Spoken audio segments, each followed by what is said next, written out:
Welcome, welcome, welcome to Two Brothers and an Idea. I am. They call me Ferdinand, the bringer of balance, leader of many disciplines, and one of your hosts of Two Brothers and an Idea. So we're doing a little pivot today.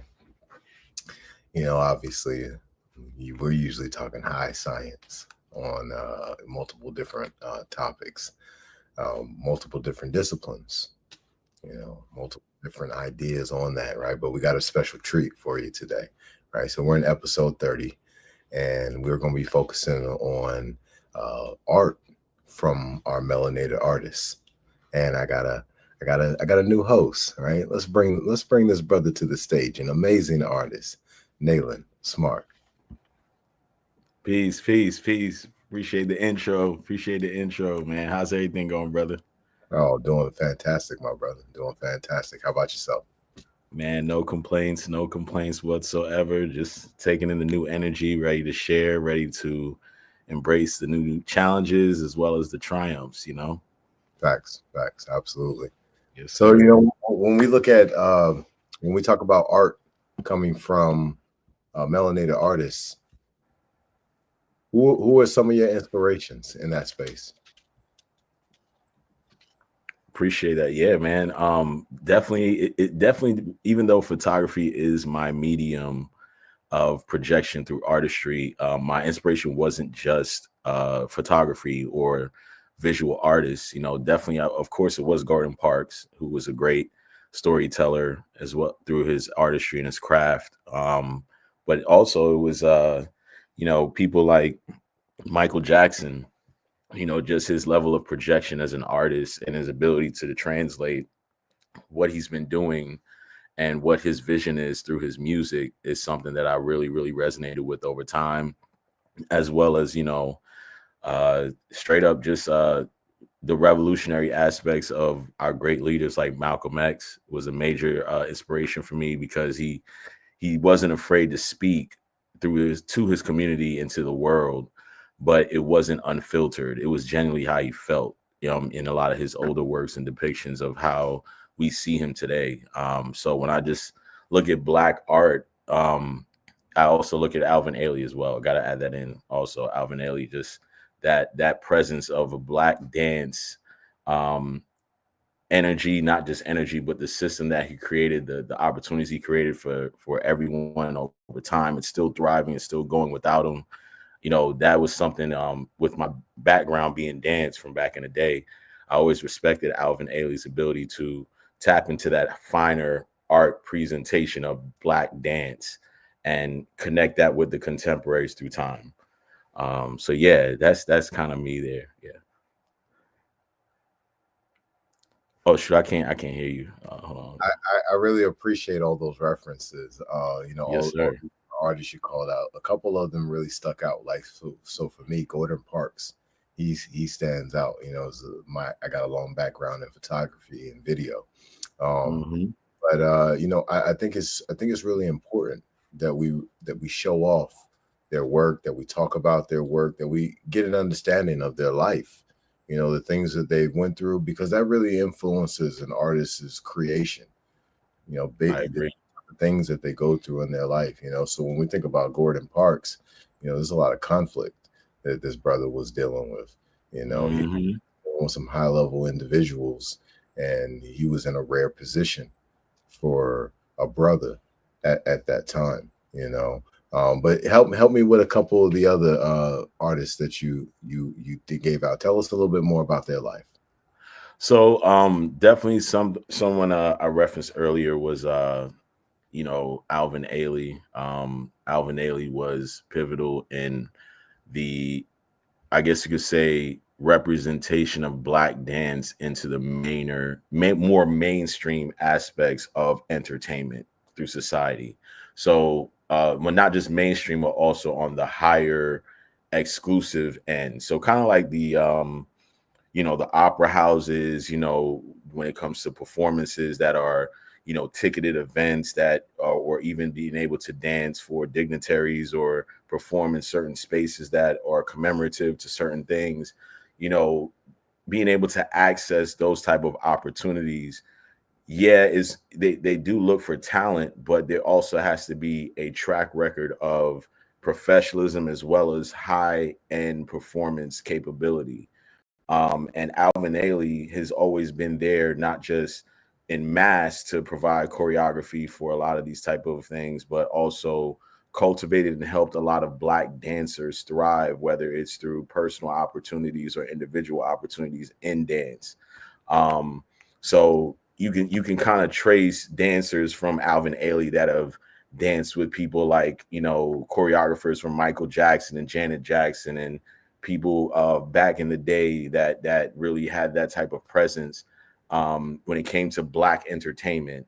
Um, Alvin Ailey was one of the forefathers. Thank you for bringing that up. He was the main, like, if you look at the way the bodies are depicted and the presentation of melanin and a lot of his imagery that's archived, it was unapologetically Black. You know what I'm saying? Like, you just had to embrace the Black ballerina. You had to embrace the Black male dancer holding a woman up, that wasn't really being shown a lot in a lot of mainstream places.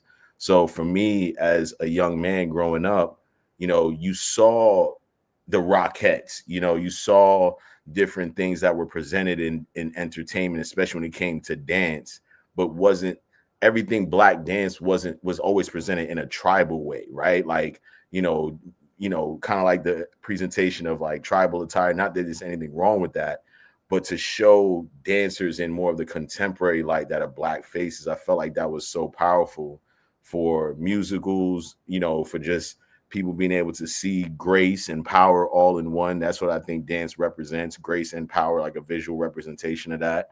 And then also the connectivity of when you have partners, you're seeing a Black male and a Black woman in tandem creating art. And that's something Alvin Ailey always showed. Like, he had the females doing their thing, you had the guys doing their thing. You always saw males and females doing their thing, whether it was their interpretation of something that happened in the past or a recreation in the dance way or some type of interpretation. Yeah, man, Alvin Ailey, to me, when it comes to Black pioneers, when we talk about entertainment, I don't think Alvin Ailey gets a lot of the mainstream attention that a lot of other entertainers have gotten over time for their solo contributions, if that makes sense. Absolutely. When I think about Alvin Ailey with his dance, with his choreography side of his career, it kind of Mhm. makes me think about movies, right? So Melvin Van Peebles, his father, Right. or it is Oh, no Mario Van Peebles and his father's Melvin. Facts. Yeah, I correct. got you though. Yeah, Yeah. yeah. So Melvin Van Peebles and Mhm. what the work that he put in, and there's others, right? But it really makes me think about those different artists, like you're saying, who they did some amazing things. They don't get as much credit as they should for the foundational work that they have put in, like a Right. Louis Armstrong, for example. We talk a lot about Jamie Foxx and Mhm. how talented this brother is. And make no mistake about it, this brother is super, super talented. He's one of the most talented that I've ever seen in the history of entertainment. But then we got Louis Armstrong, right? And they're kind of like, it's almost like a 1A, 1B kind of thing between them. Mhm. But, these guys, they're not talked about as much anymore. And these are the kind of conversations we need to bring these names up. So the Alvin Ailey's, shout out to everyone who's working with the brother, or working with his team that's still in existence Mhm. today. And Exactly. shout out to everyone who's learning about Gordon Parks. Yeah. Right. And then when I think about some other artists, like for me, I'm consistently thinking about probably what most people think about when they think about a melanated artist, Basquiat, right? Maybe they're thinking about Jay-Z, Rihanna, Right. you know, Right. but there's so Beyonce. Beyonce, exactly. There's so many different types of art that's out there. There's the sculptures, there's the paintings. You got media like what we're doing. You got the content creators. It's vast. Even though it's kind of like a small thing amongst all the other industry within the world, it's it's vast within its polarity, or within its degree of vibration. I agree. I agree. And one thing you brought up was I think part of that, the not even the reasoning, but the why we're here, right? To where we're seeing the way individualized artists are showcased as opposed to people that, like, let's say a Debbie Allen. You know what I mean? Debbie Allen is kind of like a Alvin Ailey in more contemporary light. You know, she Right. did Fame. She was the one that literally got all those people together to do that TV series that was popping in like the late 80s, right?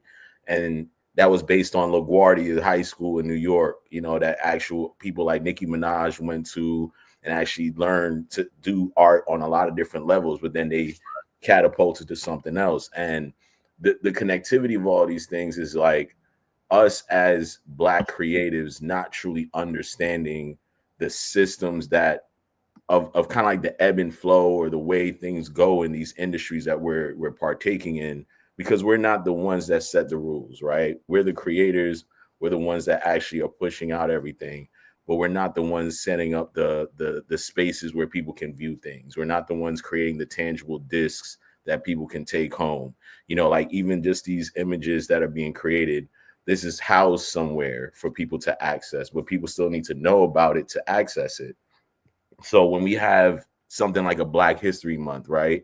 It's kind of like the gift and the curse, where we have all this information that's shared to us or exposed during this month, but then way past that, it's like we forget about everything else that we've been doing because it's so much history that you can't fit it all into quote unquote a 1 month, you know, space of 28 days of, hey y'all should learn about this, because all the information that has been broken down of what people have been doing is stuff that we haven't been in control of for so long. So when we learn about people like the Debbie Allens, it takes Debbie Allen doing the work now with younger people, laying those footprints and working with certain people that can keep her legacy going if she goes on. You know, like Debbie Allen, for instance, I know this for a fact. In the studio, she has Debbie Allen Studios. I believe it's in LA, and she's been allowing a lot of people to use the studio, obviously do classes and whatnot. But I don't know the ins and outs of how her business dealings are, but I know that a lot of non-traditional dancers have access to be able to, when I say non-traditional, meaning people that went to school or took the discipline and trained, they, if they have some type of experience, can still access that studio and become an instructor and still teach classes, right? And it's not just limited to just one demographic of people. You know, there's white kids, Asian kids. You know, what people don't even realize with the dance community, especially when it comes to the, you know, high performance level of dance, oh my gosh, you got that joint reaching a whole bunch of non-Black people. You have Asians, especially Filipinos, especially in LA, the Hispanic people out there. You know, Hispanic people were part of the hip hop aspect in the 80s too, in the Bronx. So, you know, then Korea doing break dancing contests with Korea and Japan and China and all these people competing. So our reach is something that I think we have to start approaching now and studying Black history. And what I mean by that is, yeah, things have happened in the past that influence us, but I think we need to start doing like almost like real time case studies of why are they celebrating Black culture in Japan? Like, how did it get to that point where they're literally doing hip hop element days or celebrating hip hop, to the point where I knew about that they were doing dance hall, like Caribbean reggae dance hall energy. They were celebrating that in Japan as well, like having like a day or a week where they celebrate that. And then I'm talking about there was footage of like the reggae clubs when people getting hype in Japan, and it's like Japanese chicks dressed like us with the cornrows, with the flag on, doing the Jamaican dances. This is like 2003, you know what I'm saying? The height of when dancehall was popping. But when I saw all of that, I'm like, okay, we're losing sight of how powerful our reach is with what we're doing, right? It's definitely implementing us ourselves, but it's also influencing everyone else around us, to the point where our language, our fashion, our music, our term, you know, our everything is our foods. Everything is being sprinkled into everybody else's culture, and they're not even given a just due. You know what I'm saying? And it's time for us to start saying, all right, it's more than just a month. It's more than just a one facet. If we really want to talk about Black dance or in this twerking, well, let's look at everything with dance, not just the one style of dance or the one thing. Let's look at how it's really being seen through Broadway, through movies, like you said, through videos, music videos, like choreography. All that stuff has been a thing where we have been behind the scenes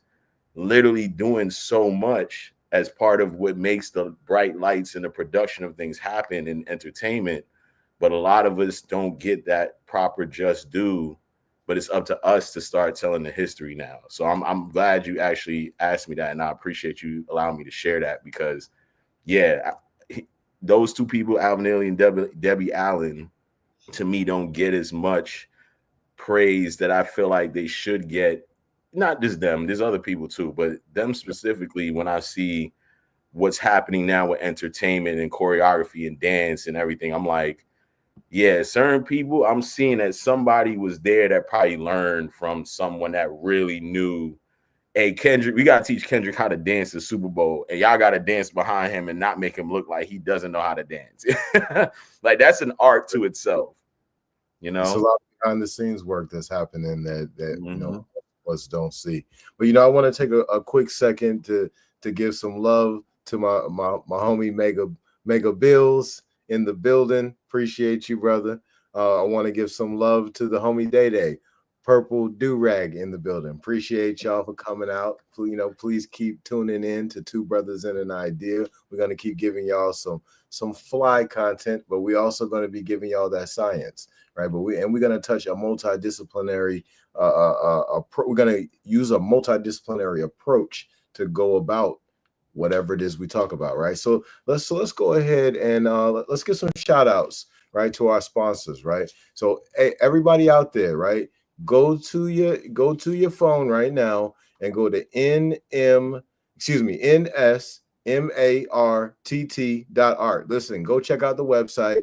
Go spend some money with this brother, right? We got an amazing artist on the line right now. My brother Nayland right here. He's doing big things out here. Y'all show him some love. We're gonna as a community, we're gonna properly support. All right. Now listen, with that same phone, go to your Facebook and go to Mr. Smart Guy. Go to that page, click the follow button, and then right after you go to click the follow button, this is what you do next, right? You click the share button, right? And then you share it with everybody that you know, right? And you tell all of them, like, this is a quality dude that we got here on the video, and we got to support him, right? This is how we're going to do community support in the future. This is how we're going to make a connection, right? This is how we do that. All right. Now, in addition to that, right, keep your phone out. Go to roottribes.com. All right. Yes. Root Tribes has got some solutions to whatever health issue that you're dealing with. If you need somebody that you need to walk alongside you for that healing, Root Tribes. Now, keep your phone out and go to fhtii.com. If you need some leadership knowledge, right? Expose your gift knowledge. Go to that website. Now, listen, thank y'all very much. It's Two Brothers and an Idea, episode 30. We're talking about melanated artists. My brother, tell us a little bit about your art. All right. So appreciate that segue, man. And again, everybody tuning in. I know he told me to talk about my art, but make sure y'all stay tuned in. There's big things to come with these type of conversations. I love what this brother's doing. But with my artistry, my medium is photography. I've been doing photography since, actually, this is about to be solidly my 10-year anniversary is about to be 2025. So I actually started doing it really specifically in 2015. Great things. It's been a journey just tapping into my own voice, but my focus with my artistry is the concept of, or the ethos of, Black identity throughout the diaspora. Being someone that was born in New York, but came from Caribbean parents, I was told what was Black, or I was told I was Black, you know what I mean? But it was me going through my journey of being here, learning about people what their experiences were here, the history of what this country has done with Black people, but understanding the trajectory of how history has presented Black people through the world, I started really tapping into just the concept of Black identity, you know, how we identify ourselves. And I realized that it's not just limited to what my experience is. So I've turned that in my understanding of that into connecting with people, creating with other artists, collaborations, and then actually projecting that into my artistry.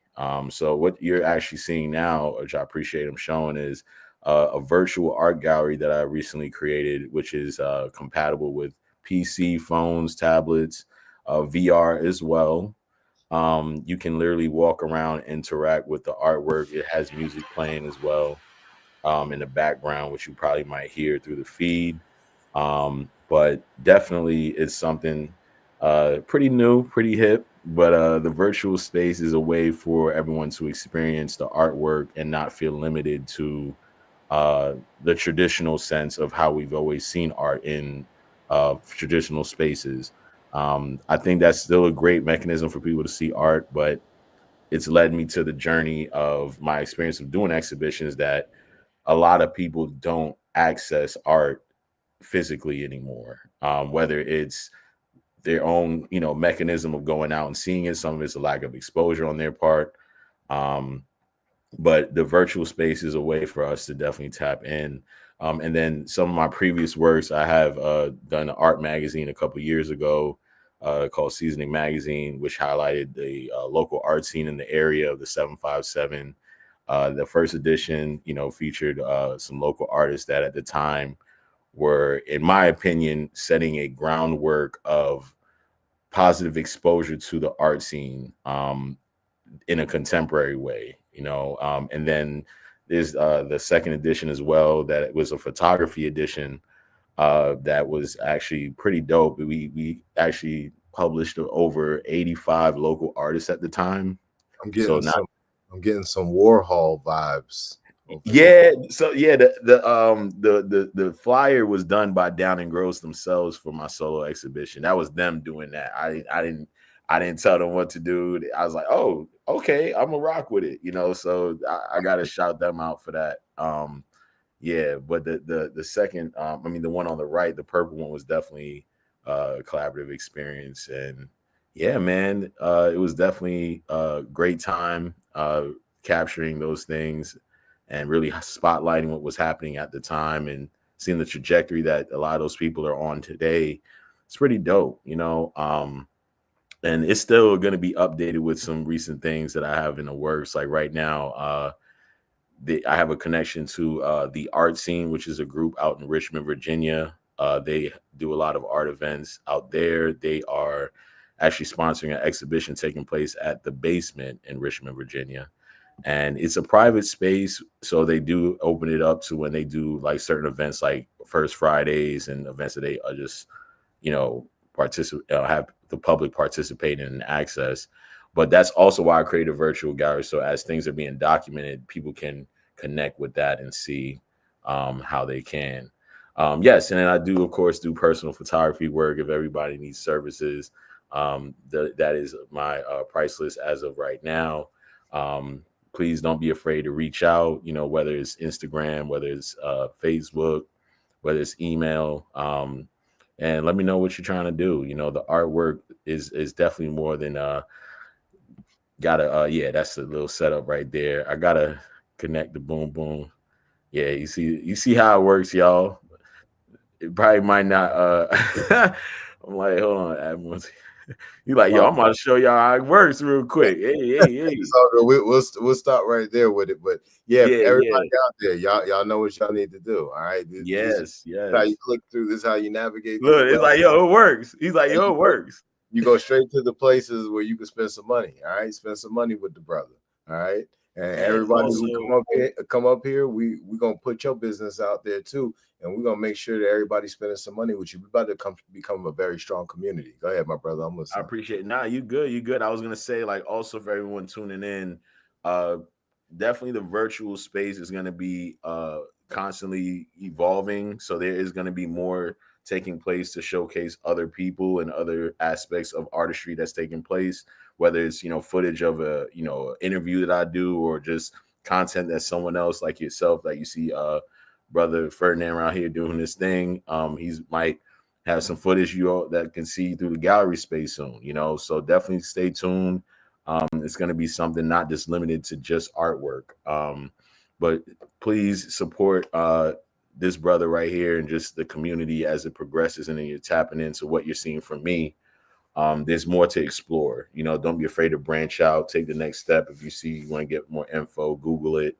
You might find something that piques your interest. But as far as the Black art aspect and what I'm doing, these type of conversations help fuel my artistry. As I talk about these things and I see how it's affecting people, it makes me say, how can I translate this to the world? And this is something that a lot of artists, I think, don't share. It's like, we have people in the past that have inspired us, but a lot of the inspiration, in my opinion, is the community and the people that we have around us constantly fueling our brain, and fueling our passions to keep going. Powerful, my brother. Yes, sir. Doing your thing, man. I'm happy for you. Appreciate it, man. Happy for you and what you're doing. You doing some major moves right now. I appreciate it. I've been watching your progression for some years now. I've been peeping the shows. Yeah, keep doing your thing, man. The journey is challenging. This is one of the things that we was talking about. Because we get to a certain level, and our cup is full. It's running over. And we pour into cups. So I know the journey is challenging, and I'm happy for where you are and where you're going.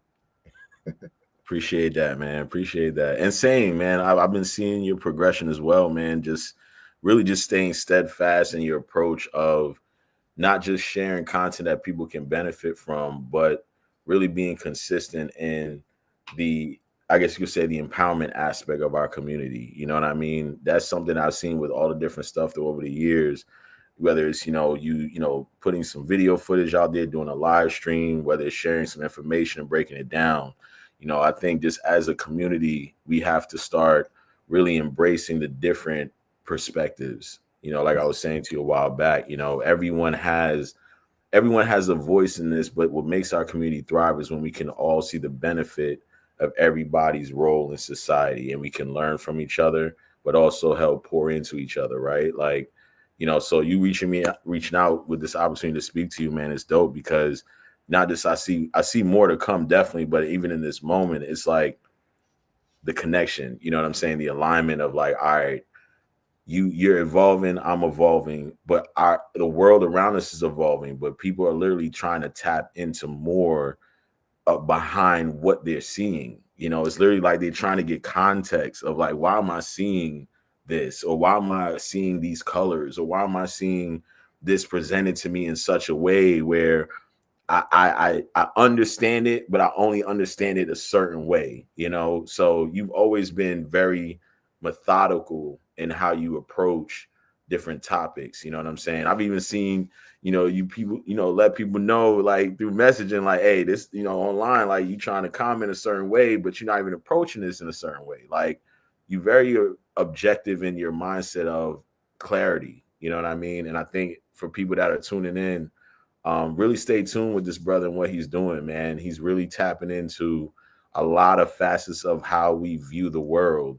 And I think it's time that we can't just always view everything from a linear way. We have to get a lot of perspectives that can take these little bits and pieces and make it fit into the puzzle, And yeah, man, salute to you for really staying steadfast in your approach and keeping that moving forward, man, for real. I really appreciate that, man. And I'm gonna say this concerning that. Many years ago, I won. You know what I'm saying? Like, I had somebody say something to me on Facebook not too long ago. Like, yo, you going at this person? You must be trying to get the title. I was like, the title? I was like, bro, I got the title decades ago. That's nothing. I've been the heavyweight champ for a long time. Right. What I'm doing at this point, and what I've been doing for years, is I'm trying to give other people opportunities. Because once you become a fisherman, you shouldn't just be getting fish all by yourself. And then it's like, all right, let me sell to my homies. But every time my homies need fish, they got to come pay me. No, I've been trying to help other people become fishermen for a very, very long time. At the same time, I got a chance to see why not everybody fishes. Yes. So, Facts. but that's what it is. Like, and then I didn't really realize that there was magnitudinal levels to keep going up in this and the things that I'm doing. So as I was giving away, the knowledge, doing the phone calls, hour or whatever, helping somebody through some perspectives on regress trauma and a number of other things that I was doing, I didn't really realize how I was growing. I didn't really realize what I was having to do. I didn't realize what I was having to dig out of myself to help, to help others. So there's been more transformation along the way, but because of the wins, I had to learn these disciplines from scratch. I had to learn web design from writing code. I had to learn newspaper layout and design, from scratch. I think we were working with Quark Express and, and Go back. yeah, we weren't using the printing press. Yeah. Digital, this is not Adobe InDesign that we're talking about here. So learning motion graphics and all these different things from scratch, and then being able to come back and say, all right, well, I got all these tools and these gifts. So how about I align something that I care about, and I create this similar product. I create my own newspaper. I create my own magazine, my own books, my own TV shows, and do it all independent. And even if for 100 episodes, the counter says 0, right? No problem. It's mine. I created this from scratch. No AI, no Chat GPT, no none of that. And not only does it put me in a position to build a catalog and kind of like shape an audience, it also puts me in a position where now I'm getting these different dopamine hits than if somebody else was to give me the attaboy. I'm giving myself the attaboy. It's a different type of feeling, and then it fuels me to keep being able to create from this endless well that I can pull from.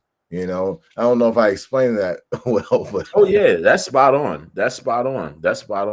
Agreed. And I'm glad you said it that way, because I think a lot of us are tapping into, how people say, like, what's the term, like a jack of all trades, a master of none. I've heard that a long time ago, right? But the thing is at this point, mastery is all in the mental, right? It's all about how you apply what you're learning into what you're trying to do. So taking different elements of, what you may be able to do, merging it together and then saying, look, this is the next phase, or this is what I'm going to present. That's something that requires a lot of mental toughness and a lot of mental awareness to be able to say, all these different things that I'm learning, I'm not just putting all my eggs into one basket, but it's all fueling me to get to this certain destination. So I definitely get it, man. And it's something commendable, bro. You've definitely been working on it. I've been seeing, like I said, like you've been someone that has been in recent years projecting what you want to actually visually see, manifest, and people to see and interpret. Oh, I'm sipping on water, by the way, for the person asking what I'm sipping on. Look, it's clear.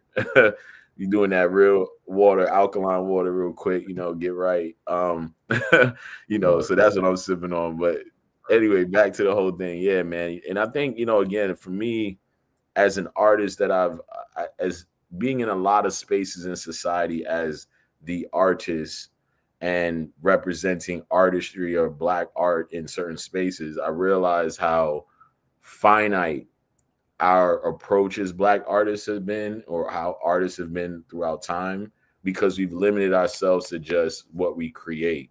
instead of really trying to get our voices into the conversations of society. And I think that's going to be the key now going forward, is that as people are trying to, comprehend or make sense of what's happening, people like the artists are literally interpreting everything that's being thrown into them and projecting it out. So I think we have a very good sense of awareness of what's taking place in society all the way through time, to the point that we were literally historians at one point. All art was literally focused, and it still is, but it's still archiving what's happening. And I think a lot of people don't even see art as the archiving of what is actually happening. They just see, oh, I'm just projecting it out. This is how I feel, or this is how somebody sees it.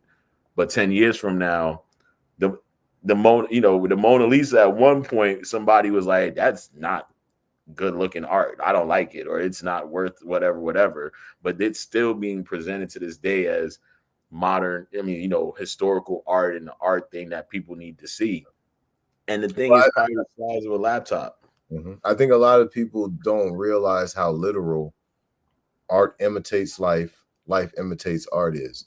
And then life is the same everywhere, but life is also different everywhere. The art is going to be slightly different, but then the art is going to, in certain ways, influence parts of life in those areas. Hence what you were bringing up about the Japanese twerkers, or the Japanese breakdancers, or whatever.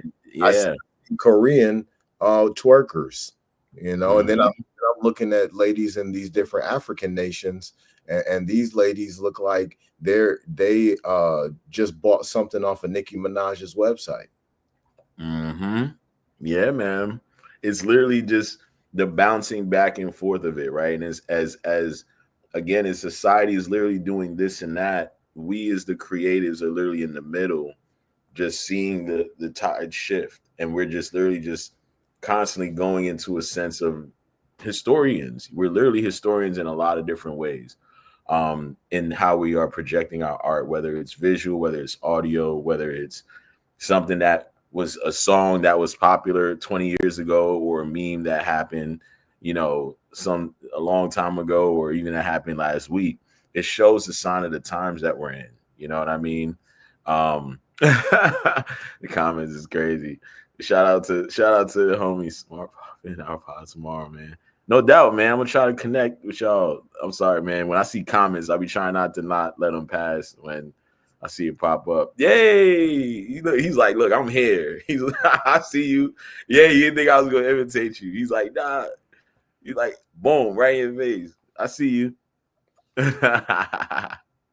But yeah, man, it definitely is a great thing, man. I think as time progresses, I would definitely want to expand on these type of conversations. Oh, since that title popped up, I think it's a great segue for me to mention why the artistry and the spectacle, right? Like the title, right? So just a segue into that before we lose anybody. So I think it's important to mention the reason why I said the artistry and the spectacle is because when you look at Black art over time, and even now, it goes back to like what we were talking about with the power of it, right? It's more than just the entertainment of us all. It's been that way since we've been doing a lot of things. But the way other people in other society view it, I feel like they celebrate the spectacle side, but not the true artistry side of it. All the different things that I mentioned, the historical aspect, the contemporary aspect, how it references the past, how it references, people that came before us and influenced certain things. All those things are not explored by other people, or it's not projected that they know what's going on with us. They just tap into what it is and the entertainment side of it, and then it gets lost in the translation of what it truly means. It give y'all a perfect example that are viewing. It's kind of like the just to make it digestible, the Kendrick Lamar performance at the Super Bowl. A lot of people saw it. If you were non-Black, or quote unquote not really in tune with hip hop culture and what's happening, and I'm not talking about the beef part with Drake and Kendrick. I'm talking about the symbolism and how Kendrick has always presented himself as an artist or a musician. You did if you weren't tapped in, you just saw it as a performance. No, you're right. He did snap, but it was also for a certain audience to see, even though it was presented to everybody on a grand stage. You got to think about the concept of the Super Bowl. Is these people paid? They don't even get paid to perform. They're using their own funds to perform at the Super Bowl. That's one thing. Second thing is Kendrick is hot right now. Like he was hot before, but he was hot especially recently. His performance is nothing negative that I have to say about it. The only thing I'm saying is there's levels of appreciation that is very subjective to people to have, but I know for a fact if you look up online, a lot of people criticize the performance because they just didn't respect artistry. You get what I'm saying? They wanted it to be a certain thing because that's what they're used to. And to me, that's making it the spectacle because you want to be entertained. If you respected the artistry of it, you would have really nothing negative to say. You would just say what it is. And I'm just going to give this reference so people can understand.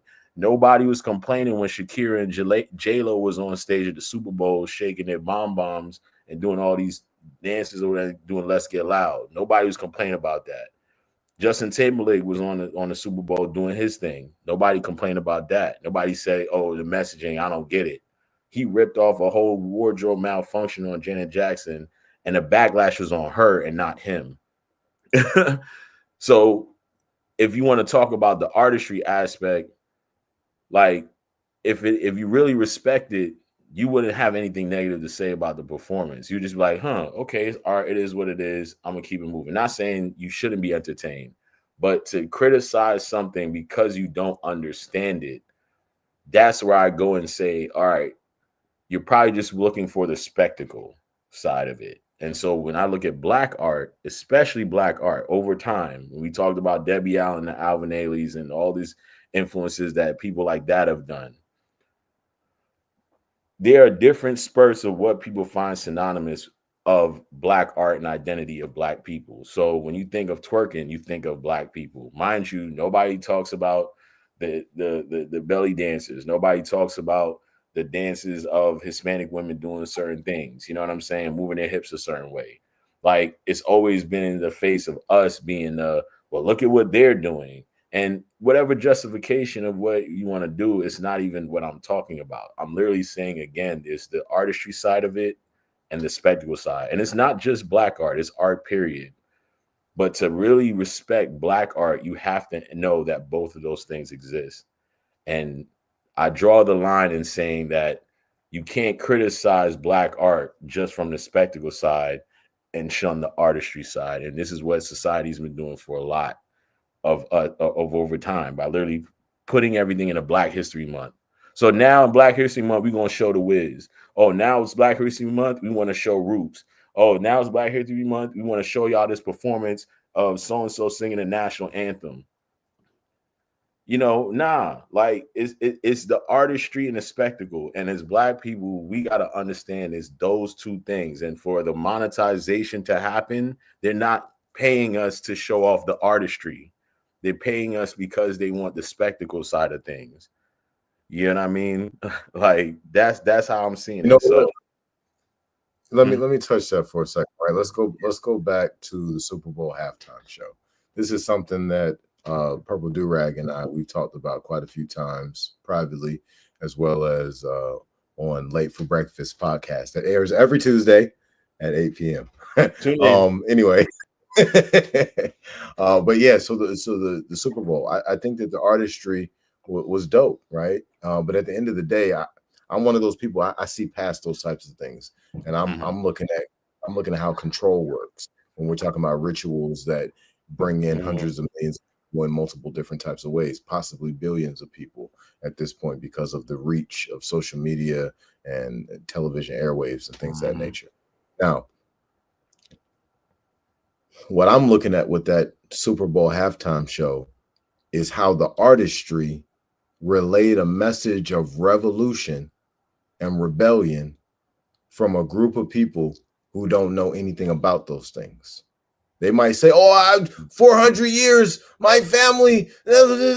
Be quiet. You don't know nothing about revolution, and you just put out a revolutionary message in front of a largely Caucasian audience who paid the bills for that event to take place. And I'm not hating on them. I'm not hating on Kendrick or Aftermath Records, but I am looking at the reality of this whole situation. We've got the planet of rebellion and revolution coming into the realms of communication, Gemini, very soon, and we right before that we have the biggest stage in America have a revolutionary message come out from someone who doesn't know anything about revolution, right? The artistry is great. You know, you had SZA, you know, in the red, Serena, you know, Crip walking and all this, you know, the ex-girlfriend. Then you performed the Beef song, whatever the Beef song is called. You know, you embarrassed Drake. You know, you did what you needed to do. You put the game over up there. Now, what's next? Is next your audience going to watch all of your music videos of all time and then looking at all of your pictures and stuff and being able to argue about who's the greatest, Biggie, Jay-Z, Nas, or Kendrick? Like, this is what just happened with the artistry that it was utilized, it was hijacked by Zionists. And to your point, that's why I feel like it's been turned in the artistry and the spectacle, right? Like, I didn't say versus, I said because it can be flip-flop depending on which way you're viewing it. So if you're trying to influence the people, I want you to think it's the artistry, but I'm really just showcasing the spectacle. To your point, it's no action. Y'all can talk all what y'all want to do, and the revolution will be televised. You got the right time with the wrong guy. It's like, what y'all about to do? Perform for everybody with the messages, and we all hype about it, and it was dope. But we were back to our regular scheduled programming on Monday. So to your point, it's literally like that's what I've seen over time. It's like we seeing it as the artistry, but it's really the spectacle of it, right? You turn it into the thing where you can't differentiate the two.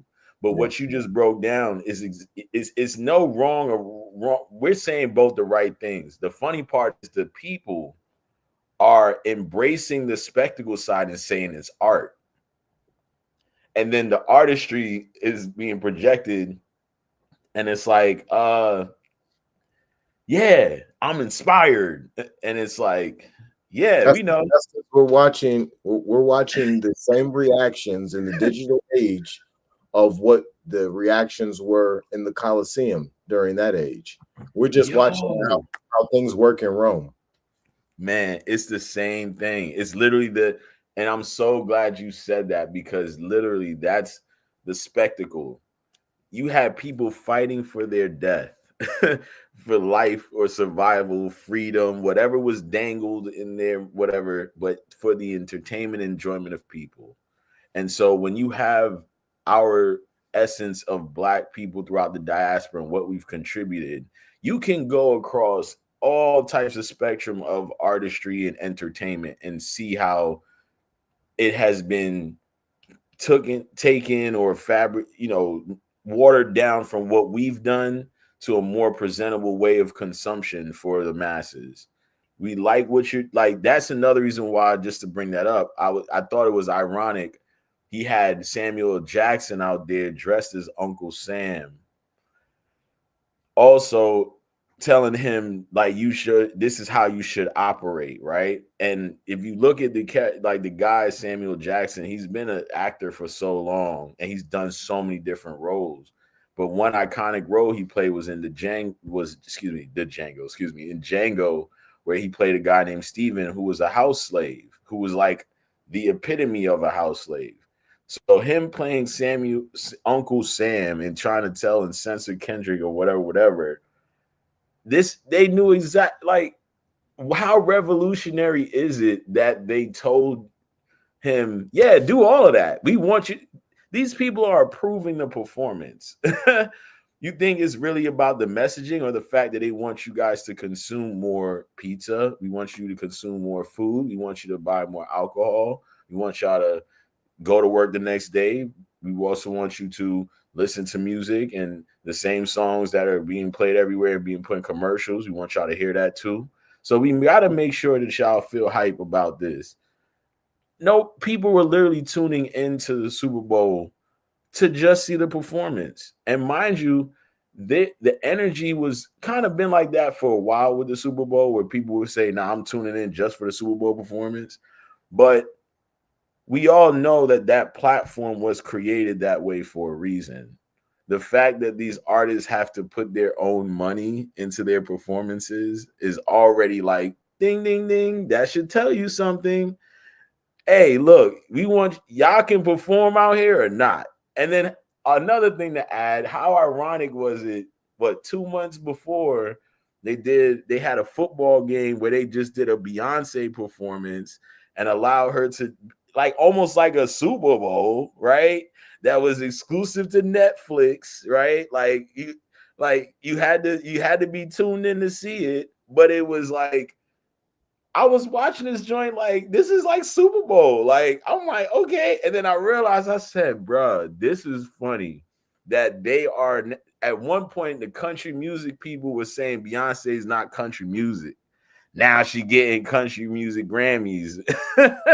It's like, yo, pay attention to why this is happening. It's because it's profitable. Black art has been profitable when it's presented as the spectacle in the guise of the artistry, because the essence of black art has always been true artistry. But if you present it as a spectacle, you can monetize it.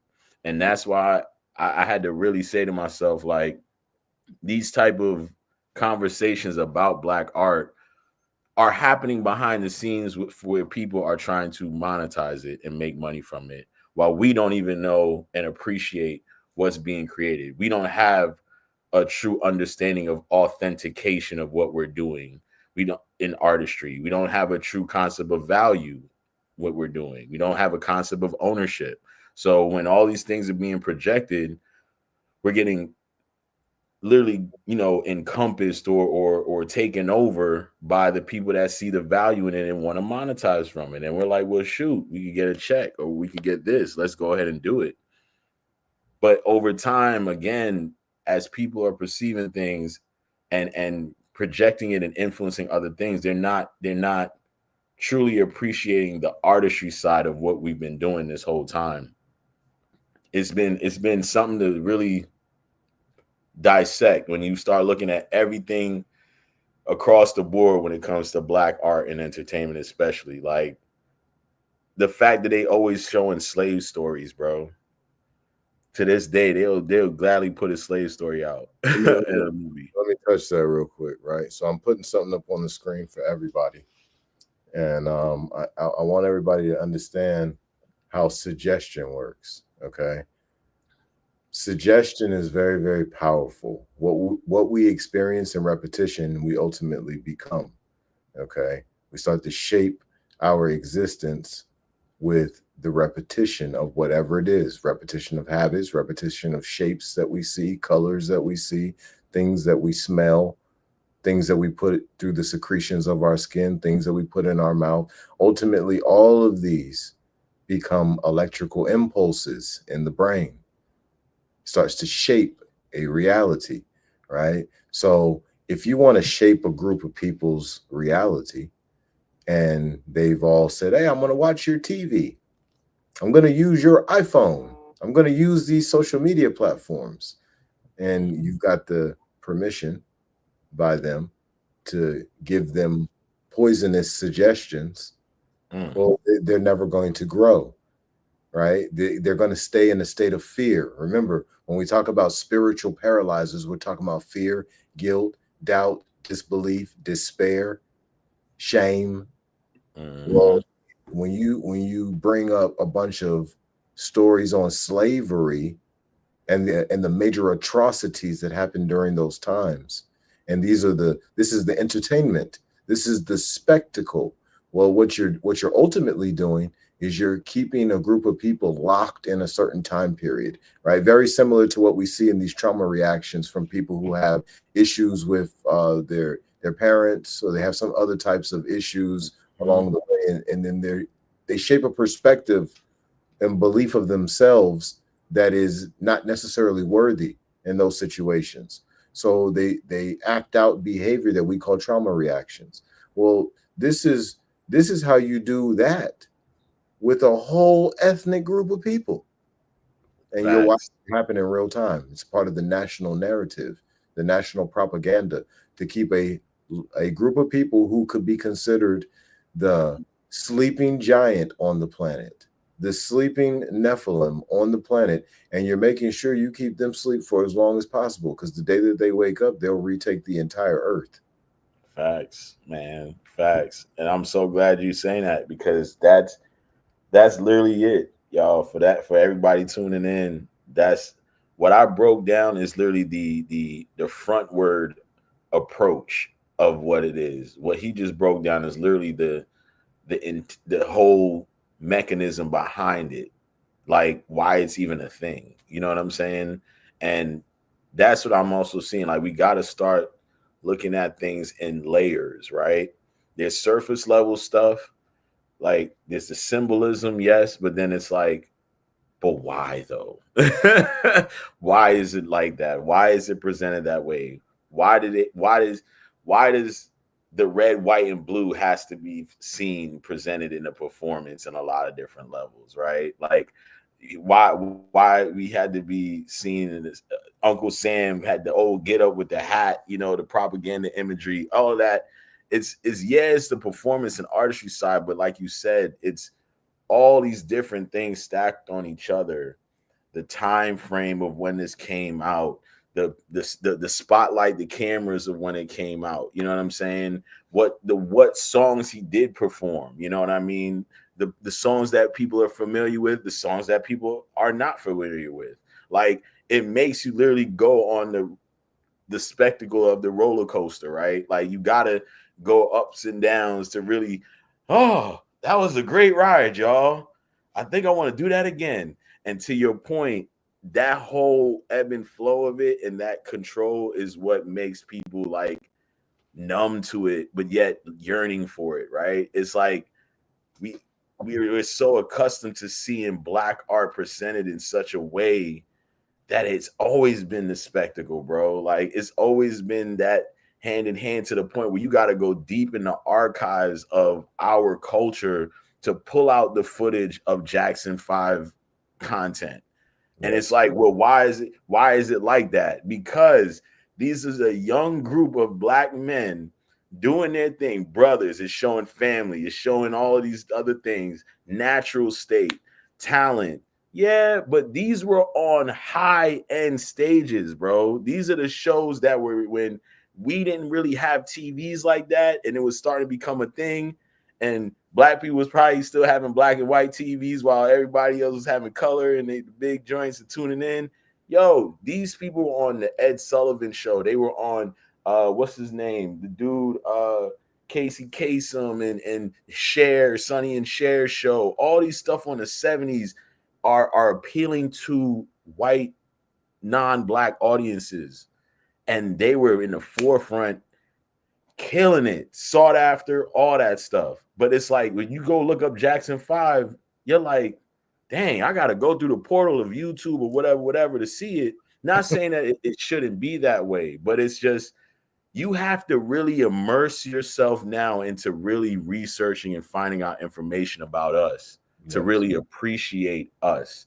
And when I realized that these things are happening in society, we're not giving black art, in my opinion, the true breakdown that it deserves, to really see why. Like, once we understand why it's a thing, we'll understand why everybody's trying to embrace it and make it a part of their culture or have it influence what they do. You know what I mean?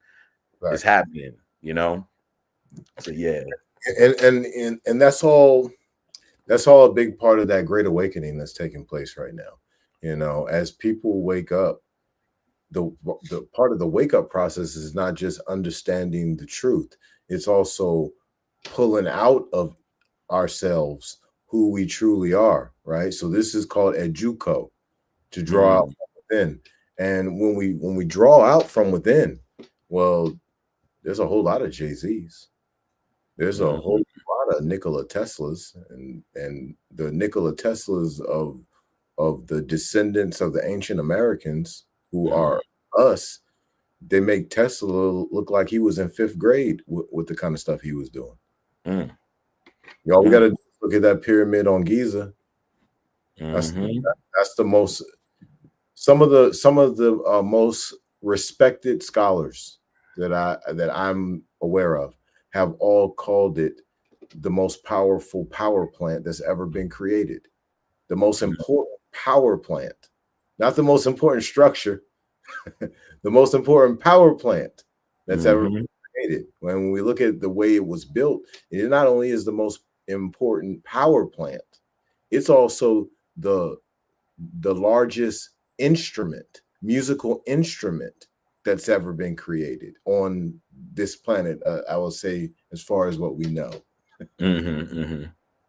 Yeah, man.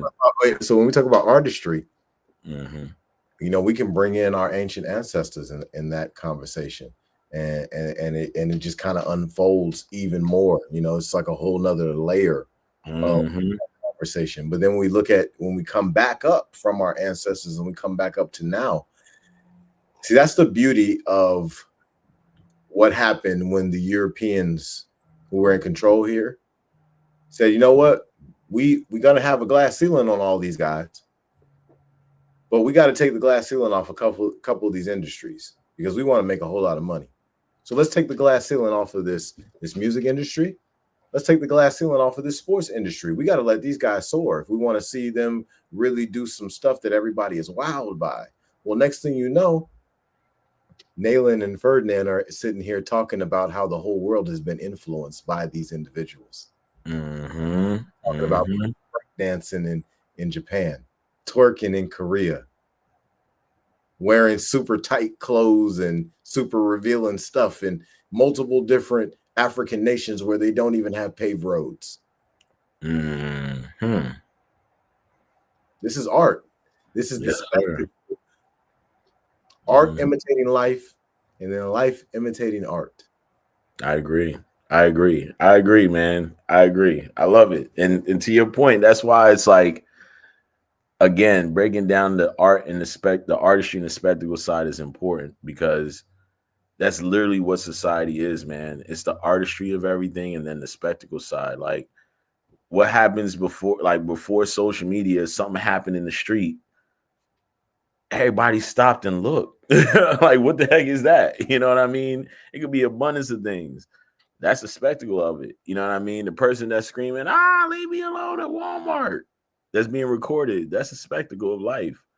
But then when you go outside and see someone literally like, hey, picking their kid up, putting them in the shopping cart, making sure they're good, or you look up and see the sunset, you know, or you see, you know, just everything, just the leaves flowing on the ground or whatever, just the simplicity of just how the world works.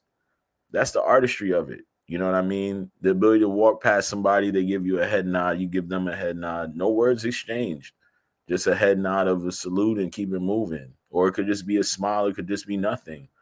But coexisting amongst each other is the artistry of it too, you know. But when we see this, the scream of attention, the cry of, I need to get viewership, I need to get likes, I need to get, you know, seen and be viral. I mean, what is that? You know what I mean? For me, I had to realize there's a term. It's called the spectacle. And I realized that's literally how that pulls on the essence of our brain. Like you said something before about creating your own dopamine. Like when you really are aware of yourself and you can fuel and say, I want to see this. And you're like, you know what? I'm going to manifest and generate that and get that to that point of it is here now. Not only do you have power and awareness, but you repel all the BS because you realize, nah, I don't have to fake this to get this. I don't have to try to use someone or a certain thing to get it to be a certain way. I could just say, look, I'm going to just make this pop out. And so literally with Black artistry, that's what we've been doing through centuries, through the beginning of time. We've been literally the craft makers of the world, you know? And it's time that our voices as artists on all different levels, we start integrating our voice into society. That's my and that's why I like the conversation we have, because you're an artist yourself, yes, but you're a world thinker. You're someone that's not limited to just, well, I'm an artist, or I'm this, so this is how I should be, or this is how I should perceive things. And I think as Black people, we have to start dissecting why that's a thing. Like, why are we trying to do that? You know what I mean? Like, why is that? Yeah. I got a story for that, right? So, Mhm. and it's going to help to answer that why that you're talking about. Mhm. Right?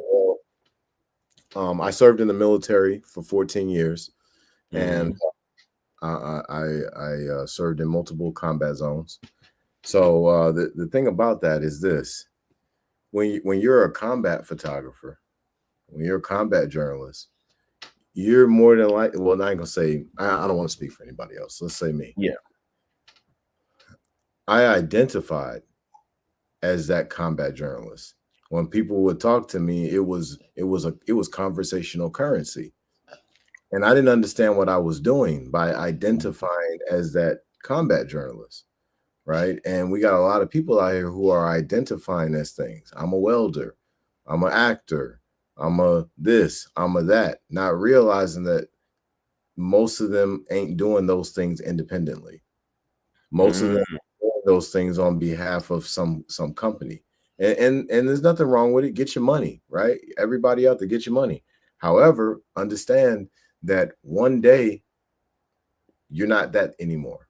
One day you're not that actor, you're not that welder, you're not that whatever anymore.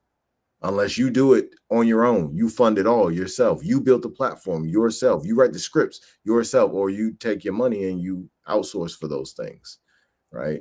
And now you're something again that you have chosen to be. But the better thing to do is to be I am, right? And this is one of the biggest lessons of my life, because when that was taken away from me, when I wasn't able to say, oh, I'm a combat journalist, when I wasn't able to say that anymore, I didn't know what to say. I didn't know how to describe me. I went through a full depression as a result of that. And this is common for individuals who might be going through an identity crisis. So how we put ourselves in a better position to not have to go through those things is by understanding who we really are, knowing thyself, Temet Noshe, walking that path of purity to be able to fully unfold as the 1,000-petal lotus flower. I feel that. I feel that. The journey of awareness, like, and realization, right? It's like that takes time. And, to your point, yeah, that makes a lot of sense why it's that way, because you put yourself in a, like, going back to what you said about yourself personally, like, you put yourself in a position to identify. And then when that was removed, you had to like really understand how that was just a section of you.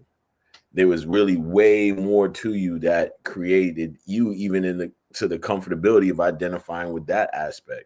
But now, like you said, yeah, combat photographer, which had journalism, which had photography, which had, liaison, which had all these different facets, but people still only saw the title of the words combat, and then right. So then they just saying, all right, well, that's just what it is. That's all I need to know. That's what he said he is. That's what he is.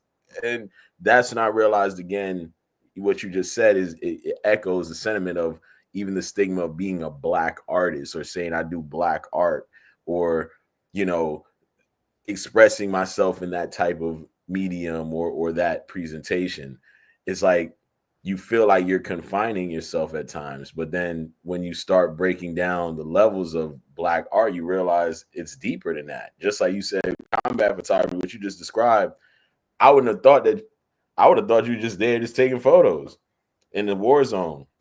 No, you had to actually speak about what you were doing, what you saw.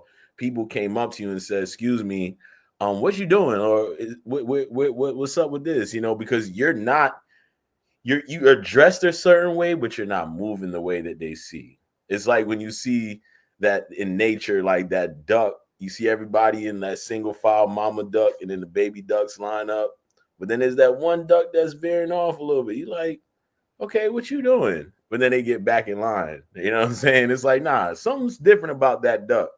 And that's what we've been doing a lot in society as Black people. You know what I mean? Just really identifying with a lot, but not really embracing what it is that we truly represent being Black, or just embracing that part before anything else. Well, the problem in that situation is allowing emotions to be hijacked, right? This is something that we've allowed to happen because we choose to tune in to things that give us instant gratification that we didn't create. So this is a major problem. When we grow through that part, we will start to have healing, but we'll also start to rise really, really easy in an independent way, as independent as a people, in real unity, right? This is this is the main thing that we need to be doing, right? Yeah. But there has to be a whole lot of unlearning and relearning first, because most of our people are heavily indoctrinated and they don't even know it. So like I could walk into a room and I could tell them the truth about whatever. It doesn't even matter what it is, right? Anybody could pick any specific discipline, and then I tell them the truth about that. And then I could even say, all right, well, listen, I created a library called the Mastermind Library, and what I'm going to do is I'm going to go ahead and pull a couple books, and I'm going to show you from some respected authors the same information from multiple different time periods. And most of our people are so indoctrinated that they would sit there and they would find a way to discredit the authors of those books, and they would be more focused on displaying whatever emotional reaction that they're having, whether it be through speech or it be through body language, than to listen. And I'm going to tell you why. This is a spiritual price that they're paying, and they don't even know it. See, if we open up the Quran of Mecca, Quran, right? That Quran. If we open that one up and we go to chapter 2, instruction 7 through 10, it speaks about a spiritual price of having your heart, your eyes, and your ears covered because of how you live in. And in that space, a lot of people are like, oh, well, I ain't tripping if my heart, my eyes, and my ears are closed. Well, what is it closed to? The only thing that is closed to is the truth. So what happens is what we see from those individuals, and they don't even realize that they're telling on themselves, that their eyes, their ears, and their heart is covered. They give major trauma reactions when the truth is spoken, right? We hear the stories about these narcissistic individuals. We hear the stories about the 8 trauma reactions, and we see it on a regular basis. These are individuals who are paying a spiritual price and don't know that the ultimate price of it is death. Deep facts. I mean, whew. Yeah, and that's what's amazing about this conversation, because I feel like we're at a point where we're both intersecting on what's happening, even though different journeys, whatever. It's just like by talking about art.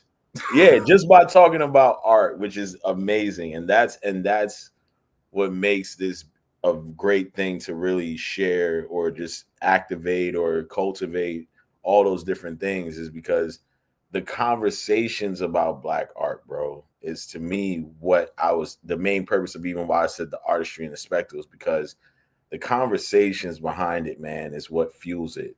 I got my first taste of that understanding when I did my first exhibition in Newport News in 2019. And as far as a solo exhibition, and that was my first time interacting with people that literally came specifically just to see my artwork.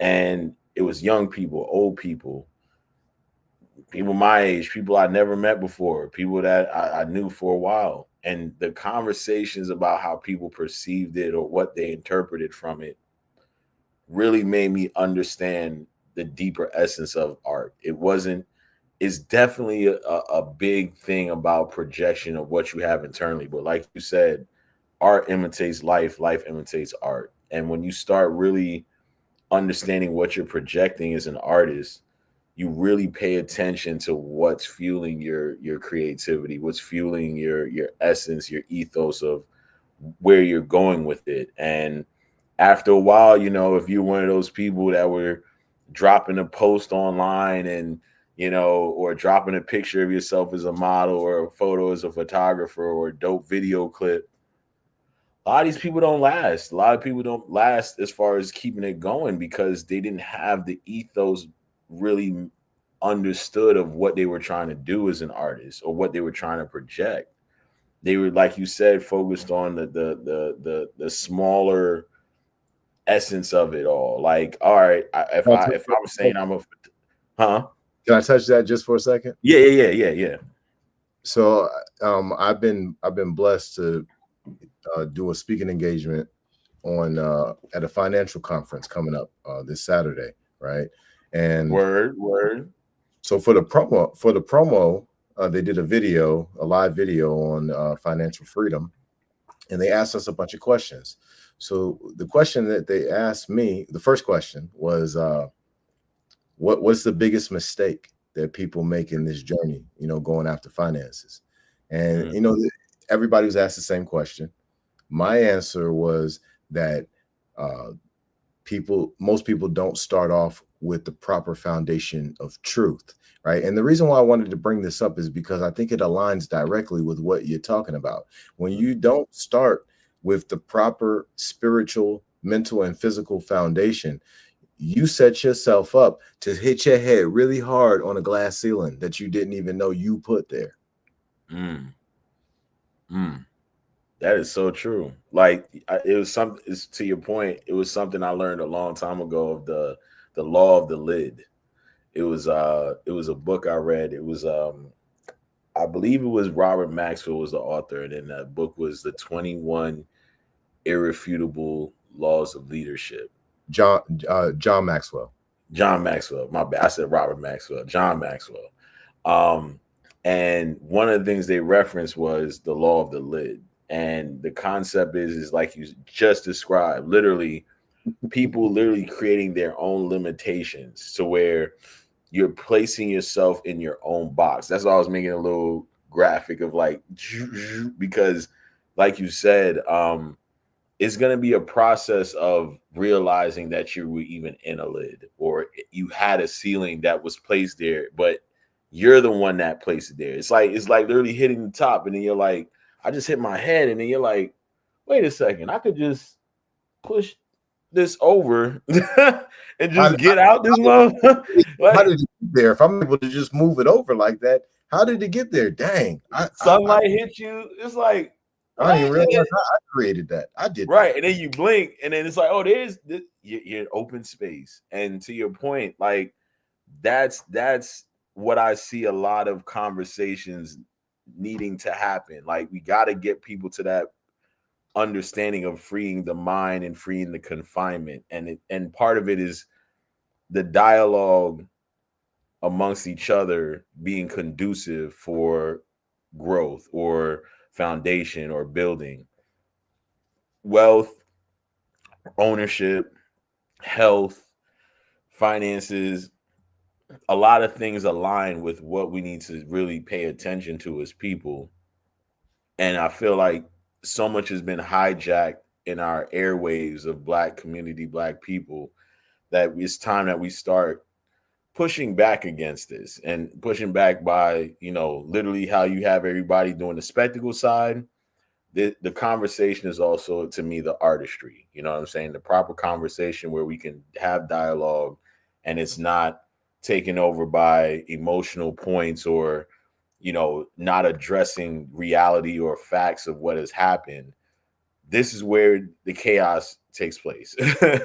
So it's just refreshing to just really experience this, you know what I mean? And I definitely want to, build more about these conversations with Black art, not just, the spectacle artistry side, different elements, but even highlighting individual artists. Like, you gave me the opportunity to talk about Debbie Allen, Alan Ailey, you know, just even connecting the dots on what the new kids are seeing now, like all these TikTok videos and these dance moves. And it's like, what if I showed you this a video clip of some people performing in the 60s, black folks, and they were doing the same thing? I can put you on Soul Train right now. And I'd be like, they was doing all the dances that y'all turned into TikTok dances. You know what I mean? It was a little groove, right? And but we don't get the opportunity to really present what we're doing in that type of light. You know, it's always just a entertain, be happy, you had a good time, right? Okay, yeah. Nah, you got other people going. Like, that was a major thing about, just touch on this real quick before we, you know, segue, but like, a major thing about black artists that were experiencing musicianship and fame in like the 50s, 60s, your Chuck Berrys, you know, everybody used to talk about how a lot of racism they experienced in the States. But when they went overseas, yeah, racism was a thing, but they were revered and they were respected. And it was because these people were trying to, imagine you in UK and you see freaking I'm gonna just give an example. You see, let's just say Michael Jackson on TV and being projected as a mega star. And this guy comes to your country and he's able to connect with, you know, he's just walking the street or he's doing his thing, but he's showing what he is. Bro, the reason why you have impersonators is because people saw what he did and and wanted to imitate that formula. You know what I mean? Like that presence of you seeing that and being like, I want to learn, I want to understand. They did that shit with the music. They studied the Herbie Hancocks. They studied jazz people because they were trying to imitate that sound. They knew that sound was profitable. They knew that sound was powerful. Let me But show they you. don't have the boom bap in their system. They weren't walking around with drums just going ham and literally creating the instruments for a lot of stuff. So it was like, you know what? How do we get there? And then they said, oh, so we got Ray Charles here. We got somebody here and they showing us blues music or they showing us this. Huh. Hey, Jimmy, can you imitate? Can you play the guitar like how you see him play it? You got to learn how to play like him. Well, damn, after a while, it's like, I can't play like that Negro. Okay, well, why don't we create our own version? Ah, you're right. Mr. Sandman, bring me a dream. Let me show you why. Now let me show you. Let me show you why. I'm about to put something on the screen that's going to help everybody out there understand why. And this is super important what y'all about to see. This picture that y'all are looking at is from an 1800s newspaper. I don't remember the exactly which newspaper. Okay. But when we look at the why did all this happen the way that it happened? Why did oppression happen the way that it happened? Why you know, so many artists having trouble with their royalties? Why ain't more melanated people in certain political positions? Why is the school system a big load of garbage? Right? It's because of this right here. If I hadn't or killed you, you would have growed up to rule me. This is why, right here. Not to mention, there's so much in here. There's so much in here, but I love the gun in his hand smoking. But from an artist perspective, that could be perceived in certain ways. That could be a bottle with something coming out of that bottle. But I know it's a gun, the projection of a gun. But just the whole idea of the infancy of the black person and the older presentation of the white person, right? It's like, nah, there's an understanding of what you can do that you don't even understand because you're not even in the development mindset of trying to understand. You're just trying to exist, whether it's you being of that baby age or just mentally in a constant mindset of just trying to exist. So this person is literally seeing, all right, I gotta do this before they do this, but I'm gonna say it's in self-defense. That's amazing. Hence, goes back to the symbolism of having Samuel Jackson as Uncle Sam in that depiction. It's like the depiction of Uncle Sam was always this white man, you know, with a beard and the goatee, looking like pointing at you like you need to do what you need to do. It's like that was the intimidation factor. It was always the energy of what oppression looked like was showing you that that's the figure. Like the person that's methodically seeing everything and plotting before you can even fathom what's about to happen. That's what it is about playing chess that people don't think about. Like, no, they're that good at saying, in my defense, this is why I did this, or this is why I created this system to subjugate people like you. Wow. And you know what this reminds me of? This is like on some, this is profound because I never forget one time I was working at a company and I was like the only black guy working in that company. It was an HVAC company. And it was one of those profound, like, you know, how you kind of get cool with some coworkers and you see different sides of them. And I'm going to just be transparent. Like a lot of white people, they are very different when it comes to comfortability of presentation when they get comfortable, right? Like it's like I didn't know you was doing Adderall. Like you want some? Nah, I'm good. I don't do that. You good? You on a job doing that? Like that's crazy. Long story short, we on a rooftop, bro, and I just you know how you just kind of like hear somebody talking, and you know he's talking about other coworkers and how so used to be in the Klan and da da da da da da. da. It wasn't him trying to intimidate me. It was him trying to give me a sense of, yo, like, I don't know if you feel or you picked up on the weirdness a little bit with some of these folks, but I'm just kind of letting you know, yeah, so-and-so used to be a Klan member, da da da. And then I literally looked at him and I said, let me ask you something. And I said, I just had the gumption because I was like, this dude's singing rap songs and everything. I said, all right, we comfortable? All right, I'm going to ask you, why do white people fear black people? I said it just like that. I didn't laugh. I didn't smile. I said, it's something that I've noticed through a lot of different facets of different areas of society. White people operate in a way where they have to present like a fear or differentiation between you and black people. Like, what is that? Like, what's up with that? And he looked at me and he was like, to be honest with you, it's power. I said, huh?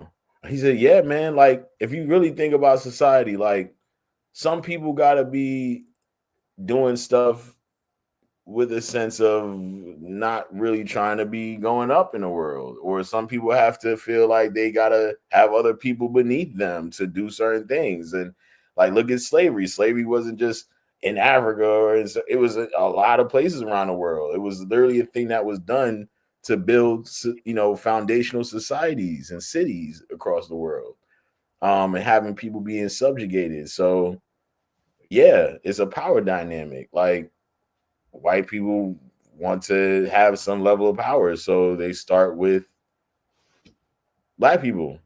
I looked at him and I was like, huh. And I said to myself, that was an eye opener because I don't think he's ever been asked that by anybody like myself. That was number one. But number two, that candidness of keeping it real or whatever, I wanted that. You know what I'm saying? Like that was literally one of those, like, no, I want you to tell me the damn truth. Like, forget the whole, my parents taught me this, or this is what I know. What is it really coming down to? And when he said that, I said, how many of us have actually asked anybody that is quote unquote white that we may suspect of racism that question? Like, why don't white people typically, or whatever, why white people carry this a certain way with us? And they be like, I don't do that. Like, I'm not racist. I don't. Nah, you are. Like, we don't even got to do nothing. Y'all just be on some energy of like changing your verbiage.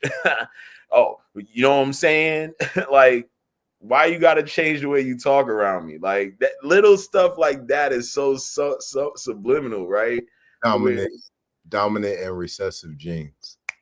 Boom. You know what I'm saying? Like it's to the point where they don't, that understanding of I have to be in a position, but I have to do it in a way where someone is beneath me and not. And again, it's like you're saying these people are beneath me, and Have you this is ever where read a book called Metu Neter? I've heard it before, and I think you referenced it, but I've heard it before you referenced it. We'll talk to me. I recommend taking a look at that book at Send me least. that title, please, and the author when you get a moment. Absolutely. Chapter 1 is the main thing. I mean, I would read the whole book, but chapter 1 focuses on how left-brained activity and right-brained activity has shaped the world that we see today. And it speaks very heavily on the left brain side of thinking that comes primarily out of the European nations and what the world looks like today as a result of that being the dominant thinking in the world. Gotcha. That makes okay. See, I like this because it's like as I'm referencing these things, and you're like, yo, boom, boom, boom, boom. It's like, okay, for those tuning in, you have to think what life is about is definitely your journey, but it's also not being afraid to learn from others and learn from other experiences. And that's what I like about this dynamic, because as I'm sharing these things with you, you're like, boom, well, boom, check out this reference, blah, blah, blah, blah, blah, for what you're referring to. And I'm like, good. It's not even to me a sense of validation, right? It's a sense of realization. And I think, black folks that, not just black folks, people that are turning in, period. It's like there's a difference between realization and validation. They don't work the same. You may think they are the same or synonymous, but validation and realization are two different things. So if you're governing yourself from a sense of validation, you're only constantly looking for that to be the governance of why you think something is correct. But realization is not only you finding out information, but you having a sense of inner understanding of what certain things can be. So when you are hearing something that's referencing something, you're like, yo, this makes certain sense. Okay, boom, gotcha. Okay. So if you don't mind, I'm going to read a little bit of Please, this. please do your thing. During the last 40 years or so, the Western scientific community has come to realize that the human brain is composed of two parts with diametrically opposed, yet complementary functions. They are known as the left and the right hemispheres of the brain. To understand this subject, we must realize that underlying all mental activities are two sets of functions, one in charge of relating us and the variety of things in our environment to each other and to the whole, and the other function is in charge of separating us and the variety of things in our environment from each other. The latter function, which corresponds to the left hemisphere of the brain, enables us, for example, to distinguish between the sounds made in speaking and verbal thinking, that we will be able to speak and think verbally. The language function of the right hemispheres enables us to unify the words we perceive into phrases, these into sentences, and so on into larger units, that we will be able to comprehend what has been spoken or thought. The acts of speaking and verbal thinking are processes that occur in a series of steps, one at a time. The understanding of what is thought and said is a process that occurs in one step. Since the acts of speaking and verbal thinking are processes that occur at separate points in time, they are therefore carried out by the left hemisphere, which is in charge of all processes of segregation and differentiation. Conversely, the act of extracting the significance from a series of related units, which is carried out in one step, is under the jurisdiction of the right hemisphere, which is in charge of all functions of unification and integration. In summary, let's note that the left hemisphere of the brain is in charge of noting the differences between things, separating wholes into parts, and enabling us to deal with all sequential phenomena, wholes presented pieces at a time. This mode of thinking is popularly known as analytical, Cartesian, serial, linear, deductive, segregative, etc. The right side is in charge of noting the similarities between things and their relation to each other and the whole, thus unifying them. This mode of thinking is generally known as synthetical, holistic, congregative, etc. We must also note that the left side of the brain is extroverted and is therefore the means for the outer culture noted above. The right side is introverted and is the means for the inner culture. Yeah, profound. That makes sense. So let me go That, into the next paragraph real quick and I'm gonna stop. mm-hmm. Yeah, because this next one's got some juicy information. Yeah. Although both functions are complementary, that is, their equal inputs are needed for every mental activity to be complete. Most people have a predominance of one over the other. We all know too well of people who can generate a profusion of words, yet make little sense, or go off on tangents, etc. Too much left and too little right.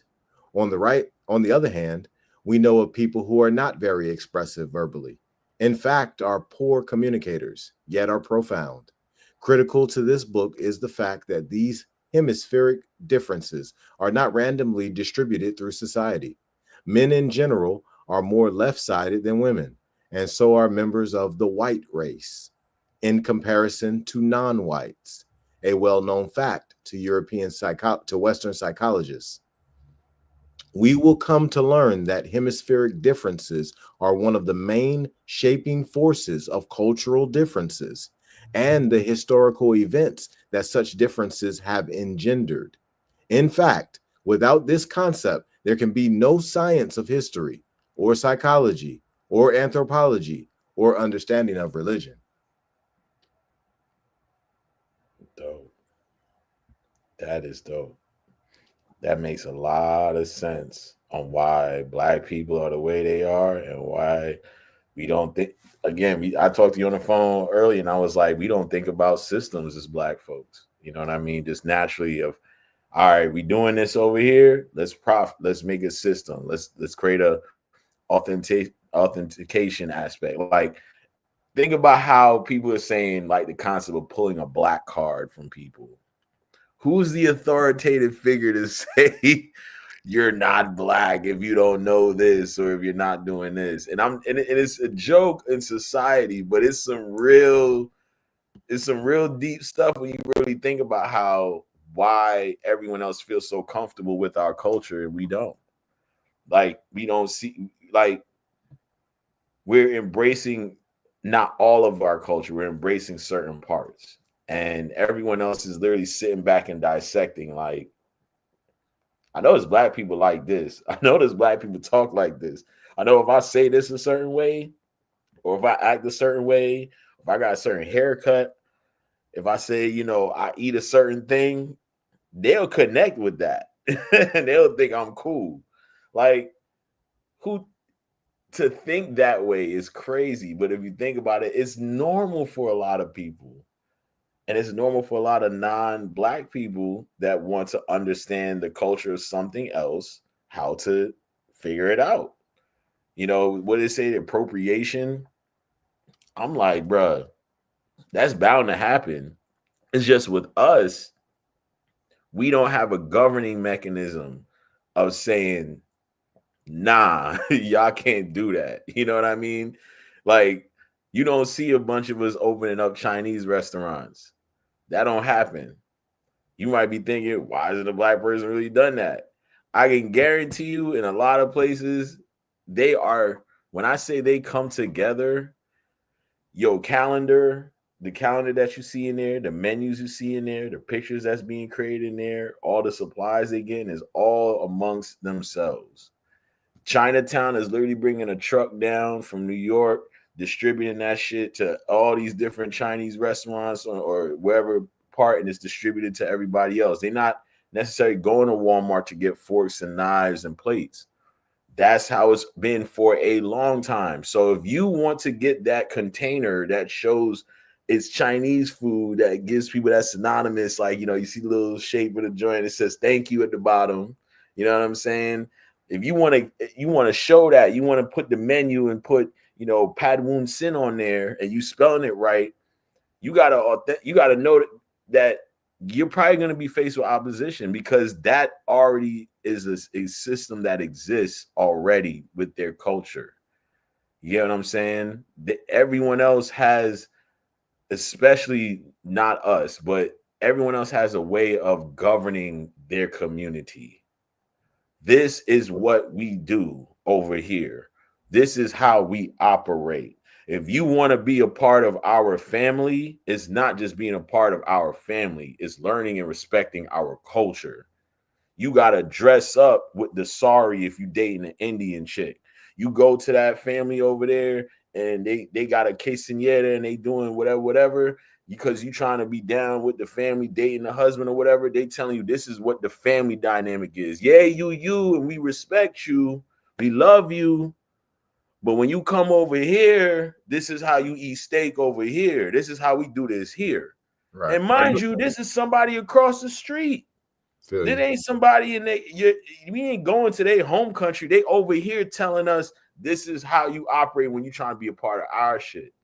So when I look at that, I'm like, bro, we gotta change. We gotta look at what we doing and say, look, if you really want to get ahead and we want to create that footprint, we got to start analyzing how we are governing our groups, our community, our accountability, but foundationally, what is understood.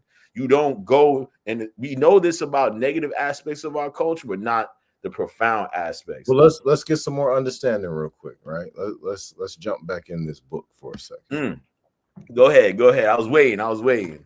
It is important to note that these observations on the differences in thinking between whites and blacks were all made before the appearance of literature concerning the cerebral hemispheres. I could have piled up enough evidence on the subject to fill this book, but the foregoing should prove the point. The consensus on the differences between these two modes of thinking is that they each represent, by and of themselves, legitimate approaches, schools of thought, to knowing. On one hand, this belief must be rejected on the ground that as the two are complementary to each other, they are incomplete by themselves. On the other hand, we will see, as history records, that the evils arising from the unbalanced expressions of the left hemisphere far exceed in destructiveness those of the right hemisphere. While the former is responsible primarily for man's inhumanity to man and all social disharmony, the latter is responsible for stagnation in physical technology. The greatest problems arises from the fact that the greatest validators of our actions, i.e., religion and science, which are intrinsic products of right-sided cultures, are now used by predominantly left-sided cultures in the characteristic fashion of the left hemisphere.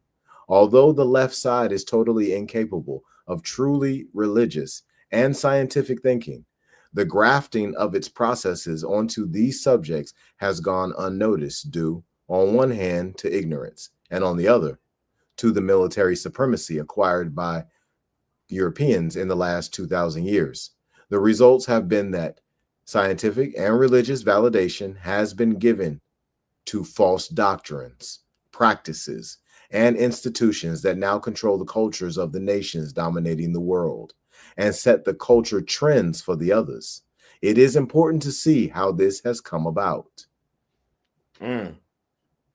Yo, we need and what's dope about this, what's dope about what you just broke down in that book? It's like, this is why in my opinion, a lot of glitching is taking place right now. Like when you look at the Matrix and you're getting instances of, like, I think I saw that before, deja vu, or just all different aspects of glitching. That person that they perceived a certain way by everybody, and all of a sudden this bombshell happens, and everybody's like, "What the heck?"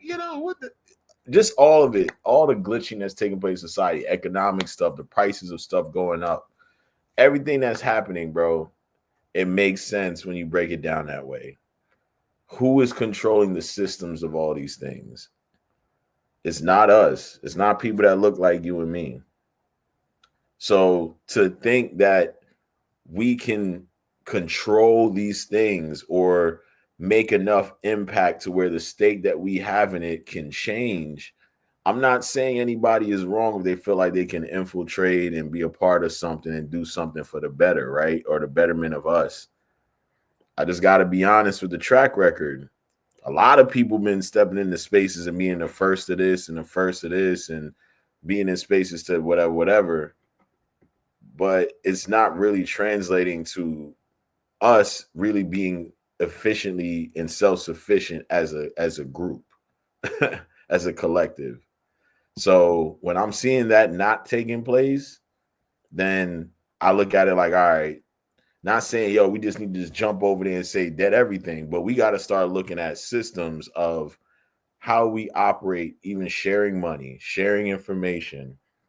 Well, before How, we get to that yeah. point, what we would need to identify is that we've been living in an individualistic culture, because what you're talking about right now is operating as collectivism, and Mhm. collectivism is the way. Make no mistake about it. Unity is the way, but a group of people would have to understand where they are to be able to progress forward into something better. But before we go too deep in the weeds, it's Two Brothers and an Idea. We got a new host. Nalen's in the building. It's episode 30.